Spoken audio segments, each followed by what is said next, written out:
हाँ, good morning बच्चों। हम लोग जो है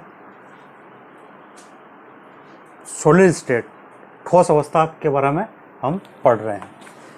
ये आपके फर्स्ट ईयर में पेपर 3 फिजिकल केमिस्ट्री, इसका जो है चैप्टर है सॉलिड स्टेट या ठोस अवस्था। और पिछली बार हमने सामान्य जो जानकारियाँ हैं क्रिस्टल विज्ञान के बारे में, ठोस अवस्था के बारे में, वो सारी हम देख चुके हैं। और उसके बाद में हमने ठोस अवस्था के अंदर जो क्रिस्टली ठोस और अक्रिस्टली ठोस है, इसको हमने अंतर के द्वारा समझाने की कोशिश की। जो हमने पिछली क्लास में देखा था कि यहाँ पर जो अंतर बताने के लिए हमने कुछ मुख्य गुण लिए, जिसके आधार पर हमने अंतर बताया। सबसे पहला लाक्षणिक ज्यामिति, जो कि 2 प्रकार की, बाह्य तथा आंतरिक। तो हमने क्या पाया था कि क्रिस्टली ठोस के अंदर जो है बाह्य ज्यामिति में नियमितता पाई जाती है और आंतरिक ज्यामिति में भी नियमितता पाई जाती है। लेकिन अक्रिस्टली ठोस एमोर्फस सॉलिड्स के अंदर जो है इस प्रकार की कोई रेगुलरिटी नहीं पाई जाती है। इसी प्रकार से हमने गलनांक के आधार पर क्रिस्टली ठोस और अक्रिस्टली ठोस में अंतर करने की कोशिश की। हमने क्या बताया कि क्रिस्टली ठोस का गलनांक शार्प, तीक्ष्ण होता है। जैसे उदाहरण के तौर पर कि किसी क्रिस्टली ठोस का गलनांक 108 डिग्री सेंटीग्रेड है, इसका मतलब यह है कि 108 डिग्री सेंटीग्रेड पर वह क्रिस्टली ठोस पिघल जाएगा। और जबकि अक्रिस्टली ठोस है वह इस प्रकार से, उसके लिए जो गलनांक है वह शार्प नहीं होता। यानी अब जैसे कांच है या राल है, उदाहरण है, कांच को आप जो है ठोस से द्रव में बदलने की कोशिश करोगे तो उसके लिए गलनांक शार्प नहीं होकर वह एक रेंज होती है कि आपको 200 डिग्री से पिघलना चालू हुआ, 250 तक, 300 तक जो है वो बिल्कुल द्रव में परिवर्तित होगा। इसी प्रकार से हमने शीतलन वक्र देखे। जैसे यहाँ बताया हमने, शीतलन वक्र यानी कूलिंग कर्व। कूलिंग कर्व का मतलब क्या, आपने ठोस पदार्थ को गर्म करके द्रवावस्था में परिवर्तित कर दिया और अब द्रव अवस्था जो है ठंडा होकर, शीतल होकर या तापमान लगातार कम होते हुए वातावरण में वह ठोस अवस्था में परिवर्तित हो रही है। और इसके लिए शीतलन वक्र हमने देखा था कि जहां पर यह वक्र किसके बीच में आधारित है, तापमान तथा समय के बीच में। तो क्रिस्टली ठोस के लिए यह जो कर्व है यह असंतत, डिसकंटिन्यू आता है। और जो अक्रिस्टली ठोस है उसके लिए यह कंटिन्यूस आता है या संतत आता है। ठीक है। और उसका कारण यह है क्रिस्टलाइजेशन, क्रिस्टलीकरण के अंदर जो है एक तरफ तो शीतलन में तापमान में कमी आ रही है और दूसरा इस प्रक्रिया में ऊष्मा बाहर निकल रही है। दोनों प्रोसेस जो है, एक तरफ तो ऊष्मा में कमी आ रही है, एक में ऊष्मा वृद्धि हो रही है। तो यहाँ पर ये जब तक पूरा का पूरा द्रव ठोस में परिवर्तित नहीं होगा तब तक जो है ये कर्व प्लेट या समानांतर चलेगा किसके, आपके एक्स एक्सिस के। और चौथा हमने जो है बिंदु लिया था एक्सरे विवर्तन का आधार, एक्सरे डिफ्रेक्शन का आधार पर हमने क्या बताया कि जो क्रिस्टली ठोस है वो वास्तविक ठोस है, रियल सॉलिड जो है क्रिस्टली ठोस है, जबकि अक्रिस्टली ठोस जो है उनको हम अतिशीतित द्रव, सुपर कोल्ड लिक्विड कहते हैं। और इसका कारण क्या है कि क्रिस्टली ठोस के अंदर जो है क्रिस्टलाइजेशन के द्वारा द्रव का जमना होता है, जबकि जो आपके अमोर्फस सॉलिड है, अक्रिस्टली ठोस है, उनके अंदर इस प्रकार की कोई नियमित जमावट या एक रेगुलर स्ट्रक्चर नहीं होती, जैसा हम शुरू में देख चुके हैं। और लास्ट जो कैरेक्टरिस्टिक है या जो गुण है, लक्षण है, जिसके आधार पर हम जो है दोनों में अंतर कर रहे हैं। तो जो क्रिस्टली ठोस है वो किस प्रकार के होते हैं, विषमदेशिक, एनिसोट्रोपिक। और जो क्रिस्टली ठोस है वह समदेशिक होते हैं। और इसको अगर हम एक ग्राफ के द्वारा दिखाएं तो इसको इस प्रकार से दिखाते हैं कि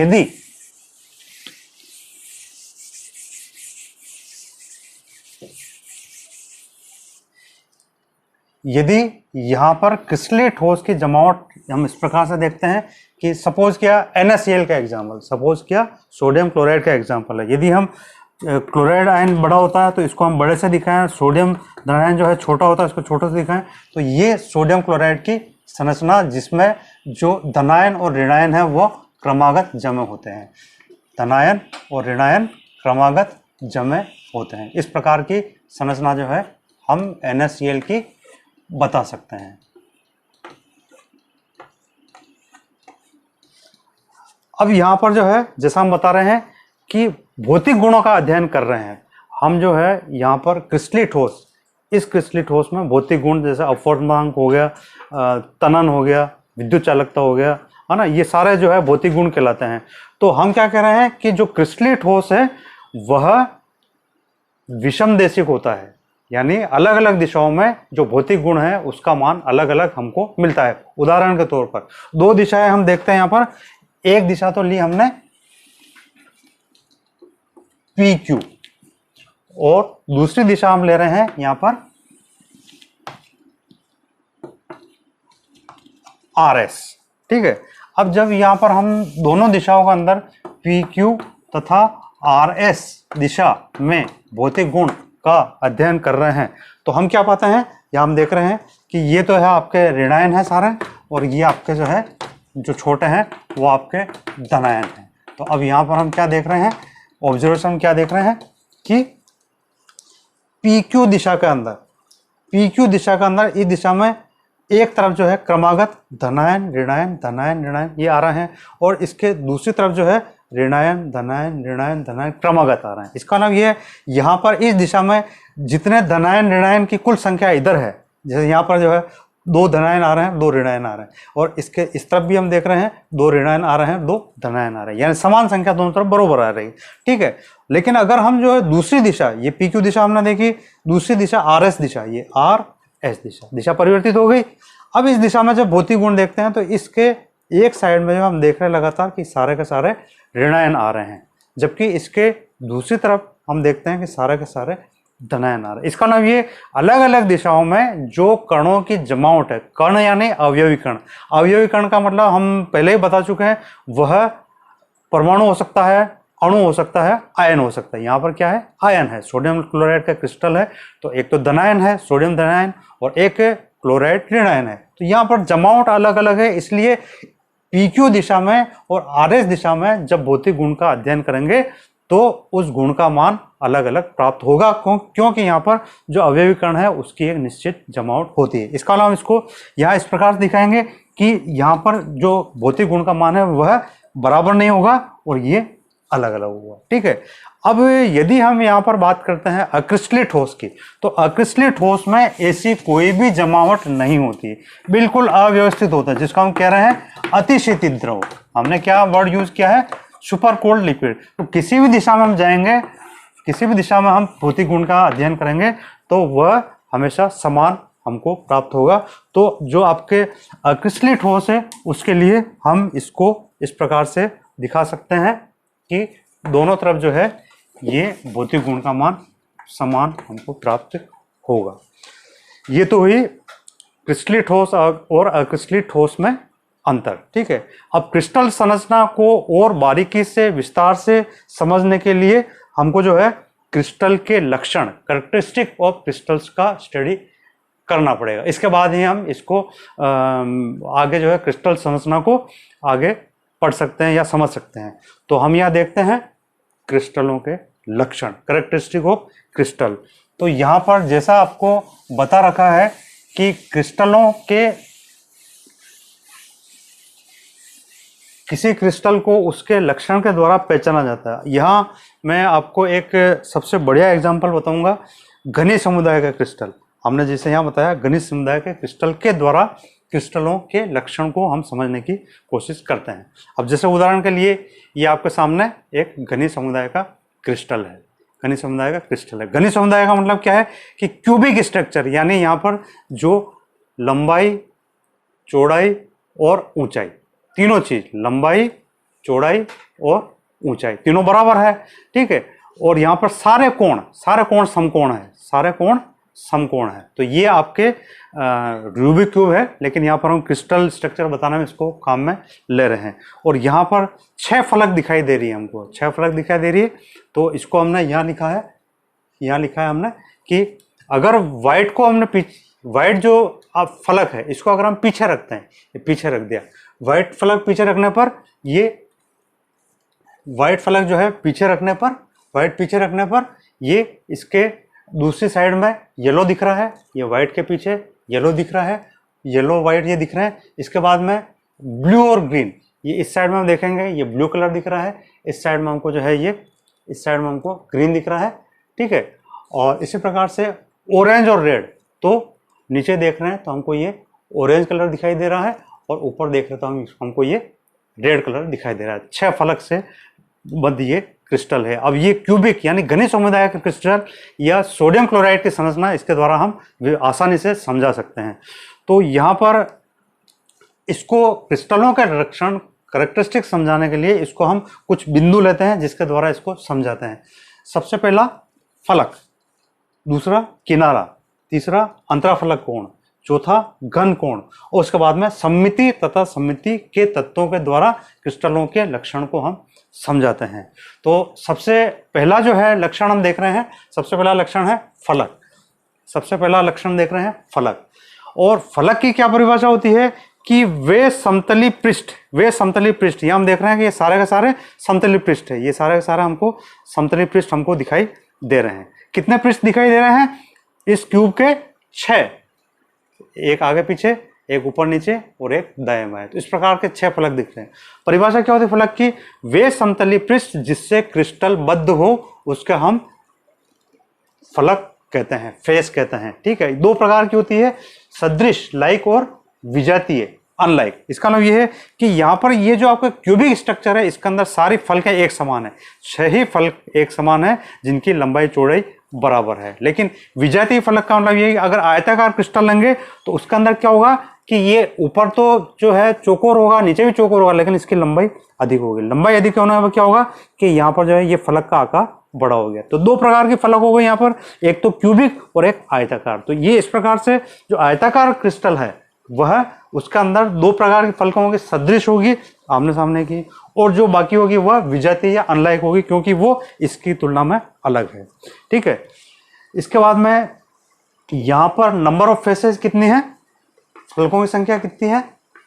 6 फलक देखिए हमने, क्यूब में 6 फलक होते हैं, 1 2 3 4 5 6। दूसरा होता है किनारा, एज। तो यहाँ पर क्या परिभाषा है?